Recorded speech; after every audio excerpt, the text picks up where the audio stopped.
Political news, sport news, crime news કે તમારા રાજ્યના સમાચાર, તમારા શહેર, તમારી આસપાસ બનતા ભ્રષ્ટાચાર, હવે દરેક ખબર પર રહેશે અમારી નજર.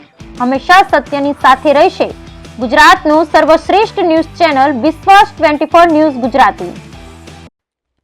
આજરોજ તારીખ 9/2/2025 રોજ ફજલે માસૂમ મુકામે બનાસકાંઠા જિલ્લા કોંગ્રેસ સમિતિના માઇનોરિટી ડિપાર્ટમેન્ટના કાર્યકારી પ્રમુખ અવરારભાઈ શેખનું તેમજ તેમની સાથે 7 કોર્પોરેટર મોહમ્મદભાઈ મંસૂરી, સરફરાઝભાઈ સિંધી, સાહિલભાઈ કુરેશી, પરવેજભાઈ સિંધી, ખાસદર જમાત પ્રમુખ શાકીરભાઈ કુરેશી, ફઝામિયા સિંધી તેમજ પત્રકાર સીતાભાઈ કાદરી, રિક્ષા ચાલક યુનિયનના સભ્ય જુબેરખાન નાગોરી તેમજ સિગરેટના રિપોર્ટર શહીદભાઈ કુરેશી તેમજ તેનું ઓટો પરિવારના રિક્ષા ચાલક સહિત ભાઈઓ તેમજ તેમના અધ્યક્ષ ઇકબાલભાઈ સોલંકી તથા મોહસિનભાઈ નાગોરી જુનેજાની હાજરીમાં આ સન્માન સમારોહ પ્રોગ્રામ રાખવામાં આવેલ હતો. Bureau report Taufiq Sindhi.